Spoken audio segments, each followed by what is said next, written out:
doutora Denise Albano, não seria o fato auspicioso que a sociedade possa perder o medo se nós nos submetermos a esse agigantamento da censura, do controle das pessoas? Daqui a pouco nós estaremos presos dentro das nossas casas, mesmo sem termos praticado nenhum crime, como já acontece com muitos aí nesse movimento do 8 de janeiro, que uma armação das mais deploráveis, né, que se fez contra a sociedade brasileira para justificar a permanência de um criminoso na presidência da República. A sociedade, ela precisa reagir, né? Precisa, sem dúvida. Não podemos, como eu disse, sucumbir e aceitar passivamente esse estado de coisas. Eu diria que até por um dever moral, porque o nosso compromisso das gerações que hoje, as pessoas que se encontram na faixa dos 40, 50, 60 anos, é legar para nossos filhos e netos um mundo, ou como recebemos dos nossos pais, ou melhor do que aquele que nos foi legado. E o risco é que deixemos um mundo sem liberdades, com a população mais empobrecida, escravizada desse domínio da esquerda, e a gente tem que reagir. Como eu disse, entre em contato com seus representantes, cobre dos políticos, mas eu espero também, viu, Erivan, quem nos acompanha, que voltemos às ruas em forma de manifestações pacíficas, ordeiras, como sempre foi a tônica em mais de 5, 7 anos de manifestações. Houve aquele caso do 8 de janeiro, que já estão armando um circo. O governo, com membros aí do Supremo, vão fazer uma espécie de evento em defesa da democracia no 8 de janeiro.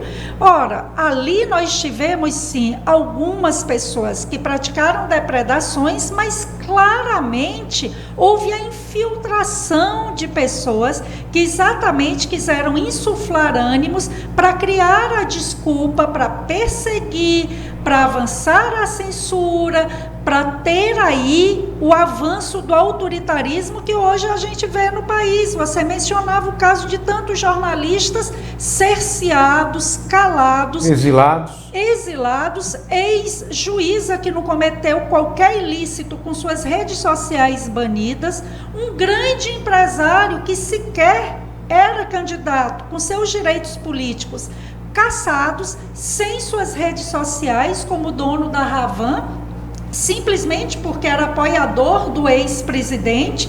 E esse é o cenário. Tivemos 1.500 presos. Em nenhuma democracia se prende tanta gente assim, como se diz, de baseada, sendo que muitos desses sequer praticaram atos violentos de depredação. Então, o que nós temos hoje é sim uma ditadura disfarçada de democracia. A esquerda é hábil na falácia, na retórica, nas narrativas mentirosas que querem impor, mas cabe a cada um de nós ser uma voz altiva, corajosa e ter posição firme na defesa do nosso país, na defesa da decência na política e principalmente na defesa das nossas liberdades, porque se falta comida no prato do trabalhador, se há aí gastança desenfreada, o que deve pelo menos restar é o nosso direito de denunciar isso. E quando a liberdade acabar, eu diria que aí, sem dúvida, não há mais vida digna que mereça ser chamada de dignidade em vida. A liberdade é garantia para que a gente preserve essa altivez moral, para que a gente se insurja diante da injustiça gritante. E o que querem é nos calar exatamente para que a injustiça campeie, avance.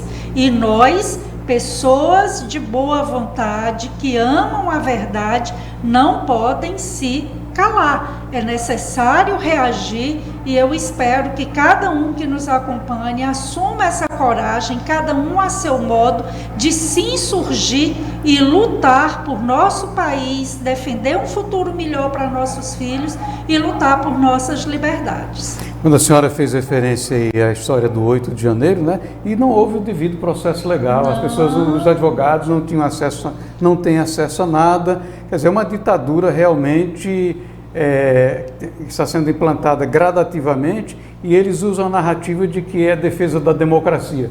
Quando em anos anteriores, em governos anteriores, o MST, os petistas da extrema esquerda brasileira, eles são da extrema esquerda. São destruidores, implantando essa pauta de destruição no país de tudo que é de bom e que é de valor para a sociedade brasileira. E nunca houve essa história de atentado contra a democracia, quebraram os prédios em Brasília, incendiaram, feriram pessoas, o que não aconteceu no 8 de janeiro, sem aqui defender o que eventualmente foi praticado lá como excesso. Eu sou professora de Direito há quase 30 anos. Entre na sala de aula, ler a Constituição, discutir o Código de Processo Penal, e o que a gente constata hoje sobre a forma como o direito vem sendo aplicado, é como você bem pontua: direito à defesa, conhecer as provas, proporcionalidade nas penas. Infelizmente, hoje no Brasil, há um descompasso absurdo entre o que garante a Constituição, as leis do país, e o que vem sendo feito em relação a alguns que são acusados. Porque se para aqueles que emitem suas opiniões e eventualmente um ou outro depredador, a mão pesada que atropela a lei é o que se vê, para aqueles criminosos, perigosos, violentos, o que muitas vezes a gente vê é uma leniência, é uma desproporção assim absurda, que chega a beirar o que a gente pode dizer como um ato abominável. Porque se há pessoas que depredaram, que respondam nos termos da lei, agora 16, 17 anos, 14 anos, um coronel que estava, o coronel Naime, da Polícia Militar de Brasília, que estava de folga e foi atuar para exatamente reprimir os baderneiros, que foi no braço para o enfrentamento com aqueles que estavam depredando, e que hoje se encontra praticamente um ano preso, já esteve hospitalizado e sem perspectiva de voltar a conviver com sua família, enquanto criminosos, como eu disse antes, que matam, que estupram, que praticam feminicídio, são postos na rua. Que justiça é essa? Não há como você considerar que hoje vivemos num Estado democrático de direito.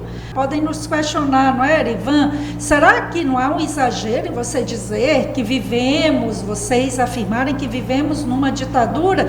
A ditadura, ela tem graus.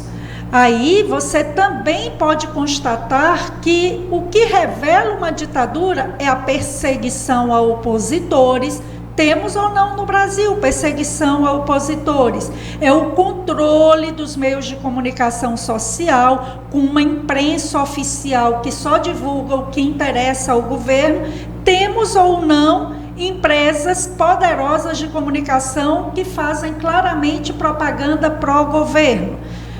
A própria prisão de desafetos, de críticos ao governo. Temos ou não a prisão para além da perseguição. E a tortura não precisa mais de pau de arara, não precisa mais de simular enforcamento. A tortura física cedeu espaço para a tortura psicológica. Então é você ser muitas vezes acusado sem provas, ficar preso sem saber o motivo de sua prisão, a tortura também privando a pessoa de ter o pagamento do seu salário para que você mesmo sendo preso, mas que sua família possa ter condição de comprar o alimento, de pagar o remédio. E hoje o que temos, a filha do Oswaldo Eustáquio, que tinha um Pix para receber doações, teve aí, cortado por ordem do Alexandre de Moraes, o coronel Naime, esse militar, teve suspenso os pagamentos que recebia e sua família passando necessidade. Crueldade, então, né? É de uma crueldade, de uma desumanidade, que a gente não pode aqui extravasar toda a nossa revolta diante dessa situação, mas fica aqui a nossa mais veemente, o nosso mais veemente repúdio diante da crueldade em curso no Brasil, que só é dirigida a um certo grupo de pessoas.